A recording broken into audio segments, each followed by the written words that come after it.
All these science spheres are made of asbestos, by the way. Keeps out the rats. Let us know if you feel a shortness of breath, a persistent dry cough, or your heart stopping, because that's not part of the test. That's asbestos. Good news is the lab boys say the symptoms of asbestos poisoning show a median latency of 44.6 years. So if you're 30 or older, you're laughing. Worst case scenario, you miss out on a few rounds of canasta. Plus, you forwarded the cause of science by 3 centuries. I punch those numbers in. I like your style. You make up your own rules, just like me. Bean counter said I couldn't fire a man just for being in a wheelchair. Did it anyway. Ramps are expensive.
Just a heads up, that coffee we gave you earlier had fluorescent calcium in it so we can track the neuronal activity in your brain.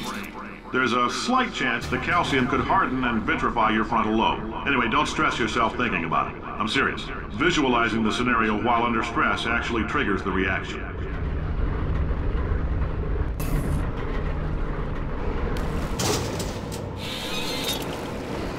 Now, if you're part of control group Kepler-7, we implanted a tiny microchip about the size of a postcard into your skull. Most likely you've forgotten it's even there. But if it starts vibrating and beeping during this next test, let us know. Because that means it's about to hit 500 degrees, so we're going to need to go ahead and get that out of you pretty fast.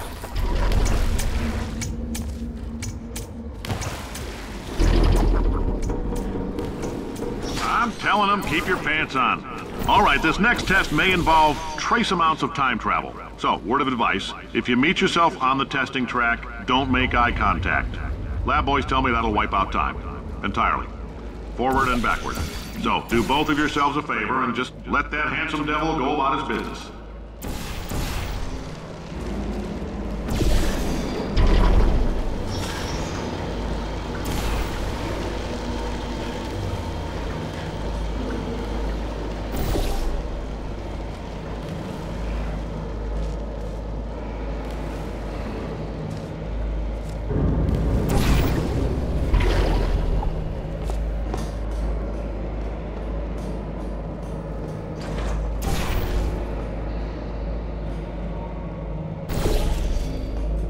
If you're hearing this, it means you're taking a long time on the catwalks between tests.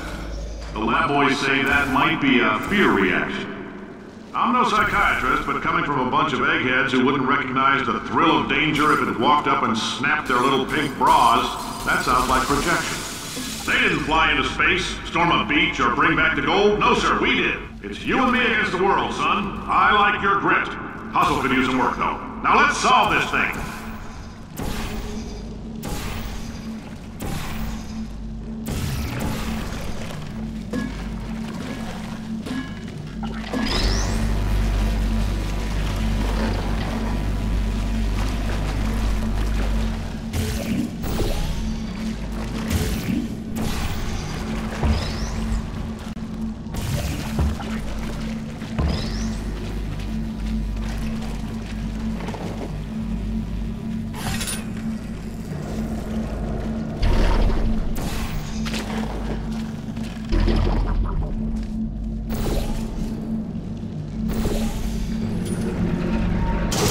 Science isn't about why, it's about why not. Why is so much of our science dangerous?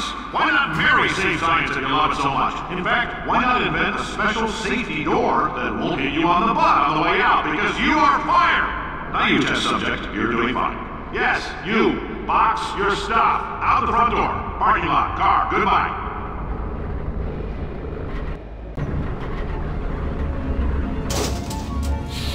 Congratulations! The simple fact that you're standing here listening to me means you've made a glorious contribution to science.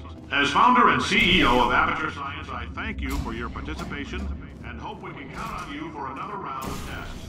We're not going to release this stuff into the wild until it's good and damn ready, so as long as you keep yourself in top physical form, there will always be a limo waiting for you. Say goodbye, Carolyn. Goodbye, Carolyn.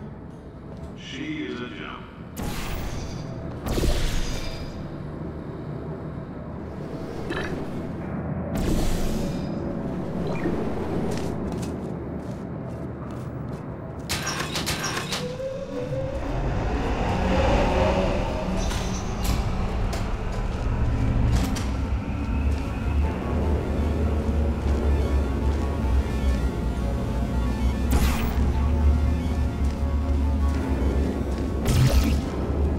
Greetings, friend. I'm Cave Johnson, CEO of Aperture Science. You might know us as a vital participant in the 1968 Senate hearings on missing astronauts. And you've most likely used one of the many products we invented, but that other people have somehow managed to steal from us. Black Mesa can eat my bankrupt... Sir, the testing? Right. Now you might be asking yourself, Cave, just how difficult are these tests? What was in that phone book of a contract I signed? Am I in danger? Let me answer those questions with a question. Who wants to make $60? Cash. Oh, hi. Say, you're good at murder. Oh, thanks. Did you feel that? That idiot doesn't know what he's doing up there. This whole place is going to explode in a few hours if somebody doesn't disconnect him. I can't move, and unless you're planning to saw your own head off and wedge it into my old body, you're going to need me to replace him. We're at an impasse. So what do you say? You carry me up to him and put me back into my body, and I stop us from blowing up and let you go. Wow! You stabbed me! What is wrong with you? Hold on. Do you have a multimeter? Never mind. The gun must be part magnesium. It feels like I'm outputting an extra half a volt. Keep an eye on me. I'm going to do some scheming. Here I go. Oh, where are we? How long have I been out? That extra half volt helps, but it isn't going to power miracles. If I think too hard, I'm going to fry this potato before we get a chance to burn up in the atomic...